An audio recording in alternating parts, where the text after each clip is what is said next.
Hello friends, you've stumbled across a short clip from the Daily Switch 2 podcast, which, believe it or not, is a podcast that is about the Switch 2 with new episodes released daily. What will they think of next?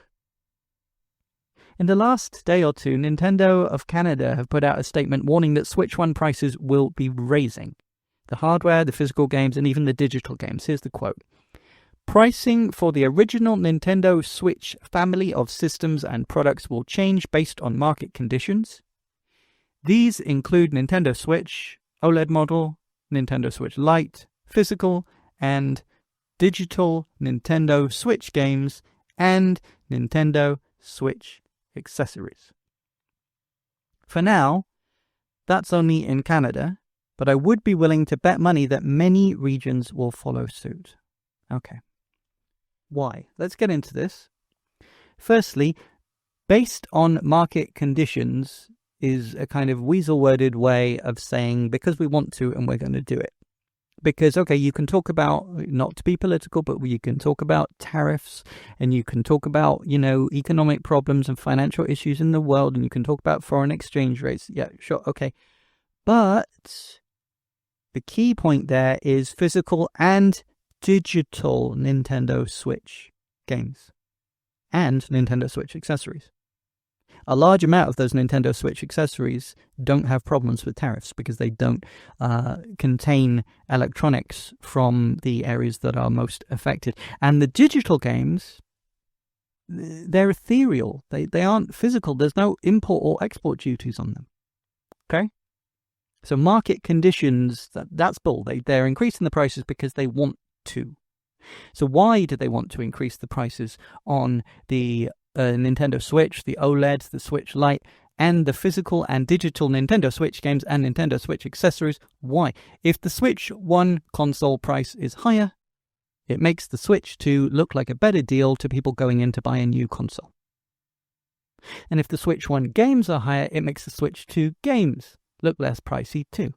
And the two combined together discourages more new Switch 1 customers from appearing, thinking that it will be good enough and they could buy cheaper games.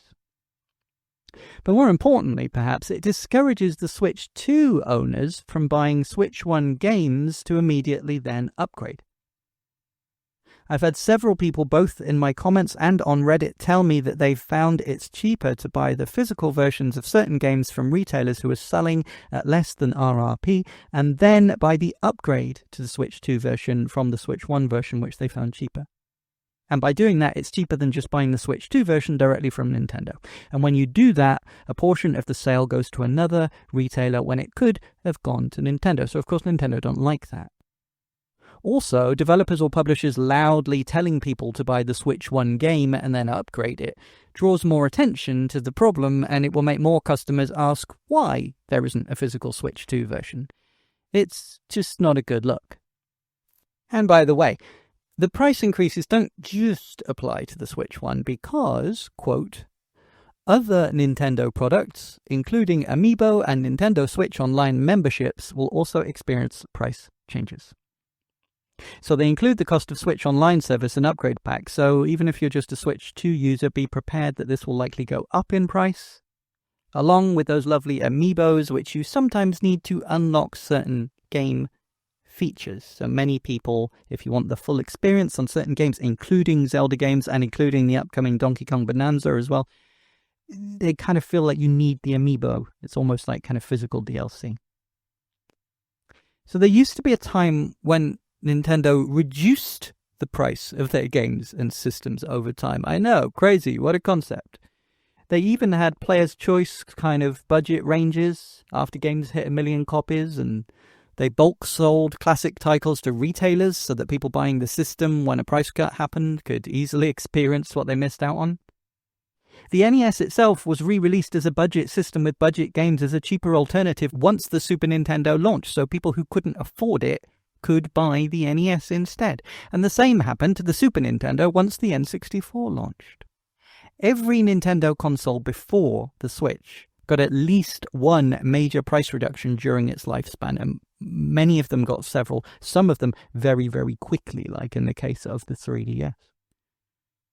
But now, the Switch 1 He's going up in price after the Switch 2 comes out? Nowadays, it's not even unusual for Nintendo to actually increase the price of their old games, like removing the $20 Player's Choice Pikmin 3 and Tropical Freeze versions before re-releasing barely touched new versions for $60. They're evolving, just backwards. Well, that was funny /sad /informative /stupid, wasn't it? Feel free to mentally redact to make that make sense with the clip that you just heard. I don't know what it was. I'm just recording a bumper. But if you enjoyed the clip, please give it a like. If you'd like to hear more, click subscribe, and you can find all the ways to listen to and support the full daily podcast at linktree/dailyswitch2. That's linktr.ee/dailyswitch2. Let's go! Did I sound like I mean that? I do. I really do.